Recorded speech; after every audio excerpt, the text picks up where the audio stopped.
left and plenty of timeouts. His ball is deflected and intercepted by Posluszny. And flags come flying because of a little excessive shoving and celebrating. After the interception, there are dead ball fouls by both.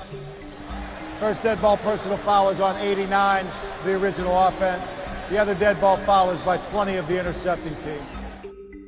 The following scrum broke out in a Week 3 game back on September 25, 2016, when the Baltimore Ravens traveled to Duval County to take on the Jacksonville Jaguars. Both players received an unsportsmanlike penalty as the two were jostling at one another, and after the game, veteran receiver Steve Smith Sr. kept his word as he told rookie corner Jalen Ramsey that he'd see him after the game. This was a game of where two of the league's biggest trash talkers would meet head to head that saw tempers flare during and even after the game and even spilled into the locker room. But to get a better understanding of this heated exchange, we're going to have to travel back to earlier in the year that led to the build-up of this matchup that saw a rookie corner go toe-to-toe with an NFL legend. Billy Martin, straight from Brooklyn, better known as Brooklyn. Never taking shorts because Brooklyn's the borough.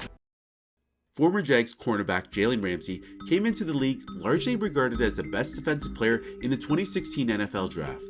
But in the end, he was chosen with the 5th overall pick as Jacksonville looked to the Florida State corner to help shore up the defense. Coming out of Florida, Jalen Ramsey had a huge chip on his shoulder, and playing in a position like that of a corner, it only made sense that he was a talker. He had a great combine, running an impressive 4.41 140, and had a unique build much like that of a receiver. On top of that, leading up to the draft, Jalen had a ringing endorsement from a fellow Seminoles DB who largely in his own right is considered the greatest cornerback of all time in Deion Sanders. So there was a lot of hype surrounding this young 22-year-old as he entered the NFL. Steve Smith Sr., on the other hand, was an NFL veteran who was towards the end of his long and illustrious career. Steve was a 3rd-round pick in the 2001 draft, and if Ramsey played with a chip on his shoulder, Steve probably had a boulder on his. Steve was only 5'9" and playing in a position where he was clearly at a disadvantage. So during his career, he played as if he had something to prove. Never one to back down from a challenge, he had played with much intensity and heart.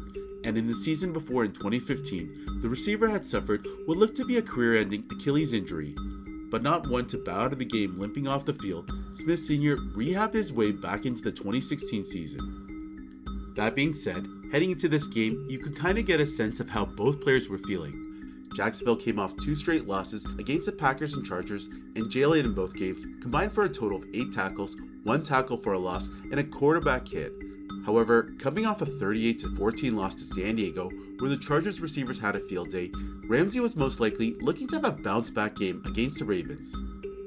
Baltimore, on the other hand, got off to a strong start after 2 straight wins over Buffalo and Cleveland. In those 2 games, Steve was pretty quiet, catching a combined 8 passes for 83 yards and no score. So the stage was set in a Week 3 matchup for 2 of the game's biggest talkers.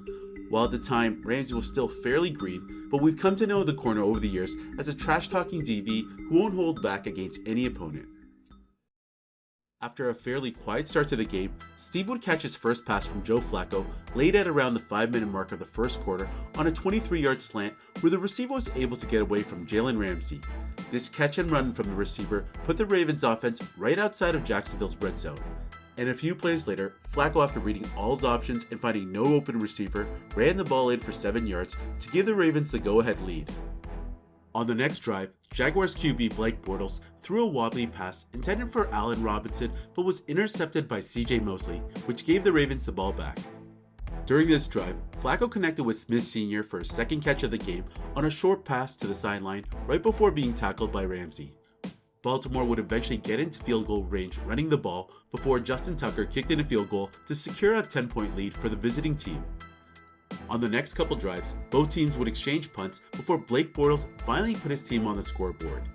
After a 42-yard punt return from Rashad Green, the Jaguars had the ball back in great field position at Baltimore's 37-yard line. From there, Bortles connected on a couple passes before finding receiver Allen Robinson off a play fake, running to his right, and finding his receiver to put his team up on the scoreboard with 2 minutes left in the half. And in the final 2 minutes, Flacco was able to lead his team down the field into scoring position for a 42-yard field goal from Justin Tucker, and the Ravens went into the half with a 6-point lead.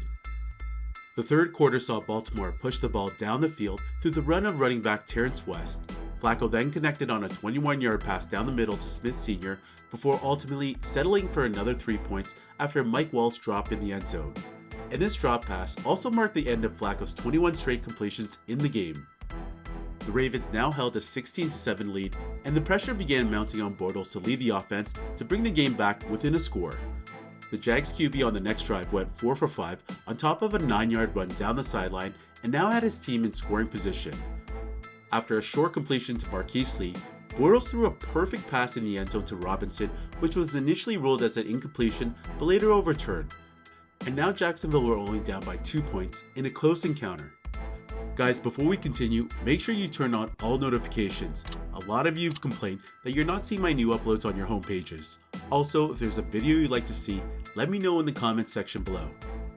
Later in the fourth quarter, the Jaguars took a 1-point lead with a field goal after a muffed catch on a punt return by Devin Hester that gave Jacksonville the ball at Baltimore's 39-yard line. Steve Smith Sr. would catch a couple passes on the next Ravens drive, and this is when all hell would break loose with about 5.5 minutes left in the game. The next few sequence of plays would see 3 turnovers inside of just 2 minutes and a huge scrum breaking in the middle of the field. Jalen Ramsey made a huge play after coming off of coverage and tipping Flacco's pass that found its way right into the hands of Jags DB Tashawn Gibson, who returned the interception for 30 yards into Ravens territory. And after 2 failed run attempts by the Jaguars, Bortles on 3rd and 10 threw a pass that was deflected by a lineman and straight into the hand of Ravens corner Tavon Young. With Baltimore now with possession on their own 30-yard line and just 4 minutes left in the game, Flacco saw a short pass also deflected right into Jags linebacker Paul Posluszny, and what transpired would be a scrum with a lot of pushing and shoving between both teams. During the scuffle, Steve Smith Sr. was shoved down to the ground a couple times, once from behind from Jalen Ramsey, and didn't take it too well. He began to confront the corner as players began trying to separate the two. Now, while Jalen wasn't following the receiver all game, I'm sure whenever the two lined up, they were naturally having words with one another. Both players received penalties for their actions, and according to Steve, Ramsey had told the receiver he wasn't afraid of him, to which Steve replied, "Cool, I'll see you after the game." Now, you gotta look at this from Steve's perspective. He's a respected veteran in the league, and while the two were probably being disrespectful to one another with the trash talking, the receiver probably thought the young rookie crossed the line. While we don't know what exactly was said when they lined up, but this being Ramsey's 3rd game in the league, he basically hadn't really earned his stripes. Conversely, Steve has over 1,000 career receptions, over 14,000 receiving yards, and 81 touchdowns to his name. Ultimately, football is a game of respect more than anything. And I'm not saying as a corner you've got to eat shit from opposing receivers, but the fact that he was a rookie going up against a potential Hall of Famer, some sort of level of respect has to be shown. That being said, as we would soon find out over the years, trash talking was just part of Jalen Ramsey's DNA. We've seen him go up against some of the game's best receivers, and he's really never held back with the talk. Anyways, Jacksonville would go 3 and out on their next possession, giving Flacco and the Ravens a chance to steal the game with just under 3 minutes left. During this drive, the quarterback hit his trusted receiver twice and eventually got the ball within field goal range. And Baltimore kicker Justin Tucker secured the away win with a clutch 53-yard field goal. As both teams began shaking hands after the final whistle, Smith Sr. after the win made good on his promise and approached the rookie corner right up to his face. However, Jalen wasn't having any of it and ignored Steve's advances after the game. That being said, after everyone cleared off the field and were in the locker room, Ramsey gave a soundbite where he began flexing, talking about how he locked up the receiver all game and got inside his head. And for what it's worth, Steve's stat line after the game showed him with 8 catches off of 11 targets for 87 yards. Not his greatest game, but still very productive nonetheless. I worried about him. He came to me, you know what I'm saying, on some disrespectful stuff. You know what I'm saying? The game over with. You still mad because I was locking you up? All right, go sleep on that. I ain't trying to hear that after the game. So you vowed that he wouldn't get in your head, but you managed to get in his head, you think? What you think? You tell me. You tell me. Anytime I lined up on him. Yeah, y'all go watch that. Y'all go watch that. Y'all tell me who got in who head. He came up to me after the game. You feel me? Y'all tell me who got in who head.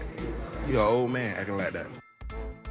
Now, while this interview clip blew up on Twitter with Ramsey's unique and sassy way of trash talking, Steve responded on Twitter calling out the youngster. In a since deleted tweet, the receiver went on to say, "I gave you every opportunity to speak face to face, but you found your voice behind closed doors. Young man, I don't need your respect. In 5 to 10, you'll be retiring and they'll be taking my measurement for something you'll never be." Those were some pretty strong words from the receiver, and while he may be right on his own Hall of Fame chances, the cornerback also does seem to be on the same path to Canton as of right now. Anyways, Steve did not end his war of words with Twitter, as on the next morning on the Mike show, the veteran receiver doubled down and called out Ramsey for wanting to avoid any sort of confrontation after the game.